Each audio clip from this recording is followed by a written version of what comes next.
So that fan that got banned for tapping Lamar Jackson on the head in the stands, what do I think about that? I got no problem with it. Um, Keep your hands to yourself. Keep your hands to yourself.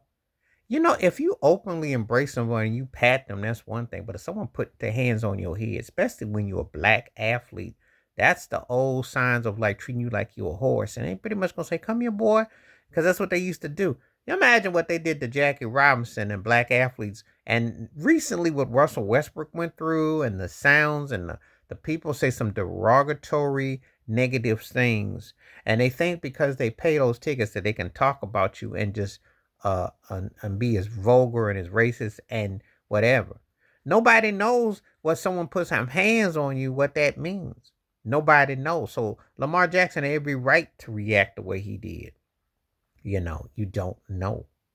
And for people that are trying to support that fan and whatnot, let someone demoralize you and say something that you weren't comfortable and see how you feel. See, it's easy when people be keyboard gangsters and try to talk all tough. It, I loved one thing I loved about the pandemic. No fans in the stands. I don't think you need. Well, I know they don't need them because they wouldn't be able to have all these channels and all these apps and make all this money because they're not making money by people being in the stands. That's just some participation. You make your money off of corporate sponsors. Don't need nobody to be in the stands. People are being disrespectful and dissing and saying all kinds of vulgarities. And as Russell Westbrook said, you wouldn't do that to me in the streets. It's like when you work with some buster or some punk at your job, and the customers or people pop off.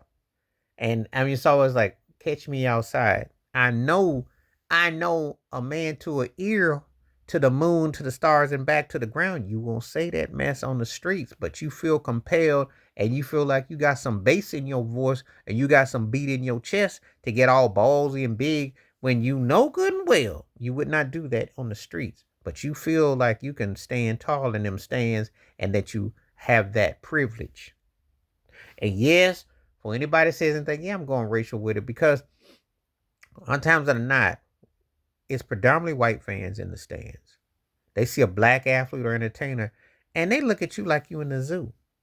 Like, oh, we can touch you and all that. And all this things which has nothing to do, you know. It's and the thing is this. My times are not. Most of the athletes are very cordial, no matter how big they are, what have you. They're pretty cordial to the fans if they ask them politely and be respectful. But a lot of time when people feel like they can just put hands on you and just grab at you and treat you like you're a piece of meat or because let's keep it 100. The white slave owners who own these sports teams or what have you, they treat you like you a field hand. So they don't legislate leg against the fans. People throw drinks on people. They've acted disrespectful. So yes, there's like this entitlement that you see. And yeah, it goes very much to, like I always tell people, I said, yeah, I said, you think it's bad now? What do you think Jackie Robinson had to deal with? My grandparents used to talk about all the time.